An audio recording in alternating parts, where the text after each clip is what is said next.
All right, music fans, it is the Real Music Observer observing real music in real time for real people just like you and me.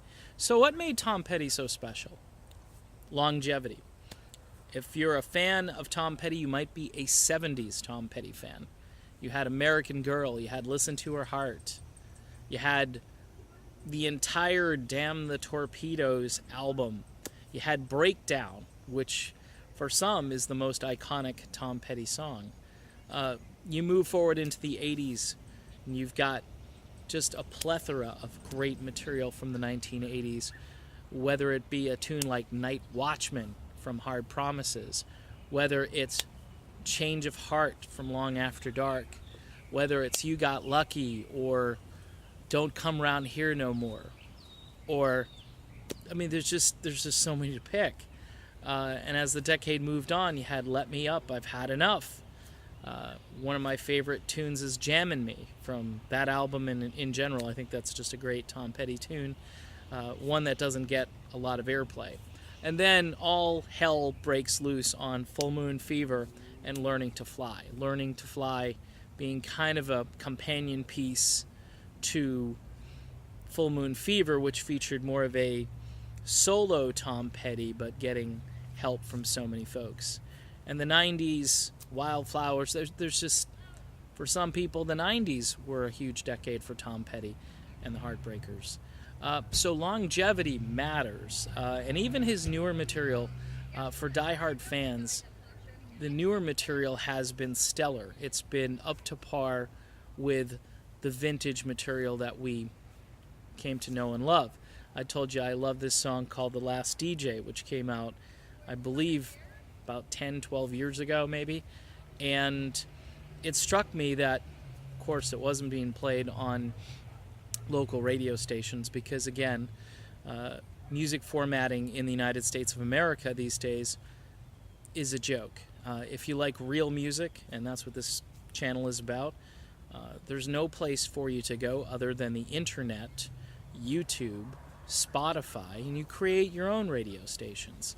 And I guess that's good, but it's sad that we can't collectively enjoy the music that we used to enjoy from the 70s, 80s, and 90s, okay, early 90s.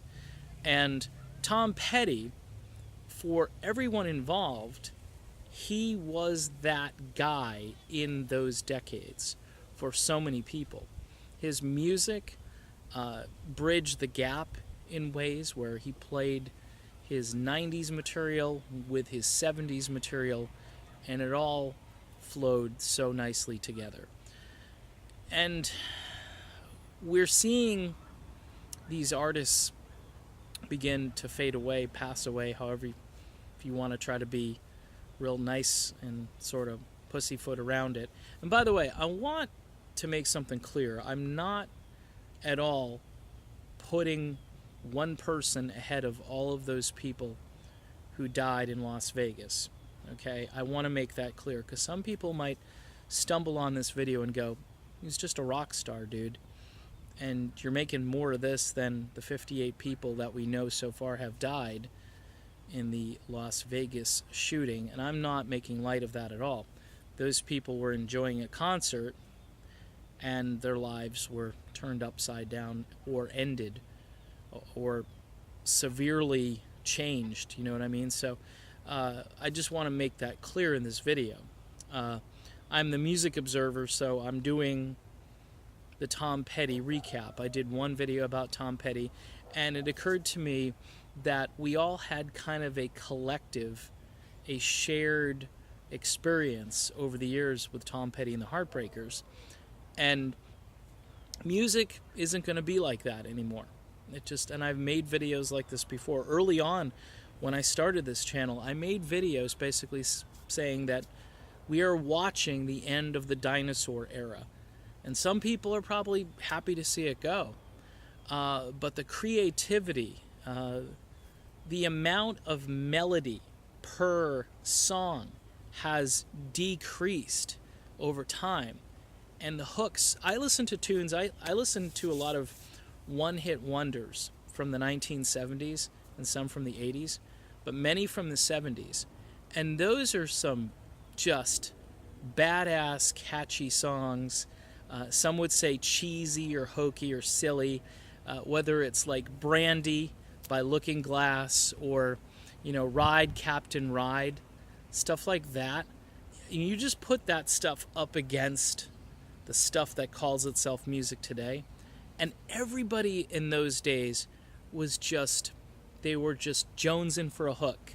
They were all trying to write the best hook they could for whatever song they were trying to compose. And Petty did that album after album after album.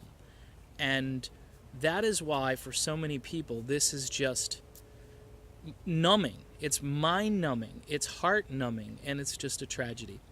So I think the shared experience that we've had for how many decades since the mid-1970s up until today, where we look back fondly at a musician who really can't be replicated, this isn't going to happen again.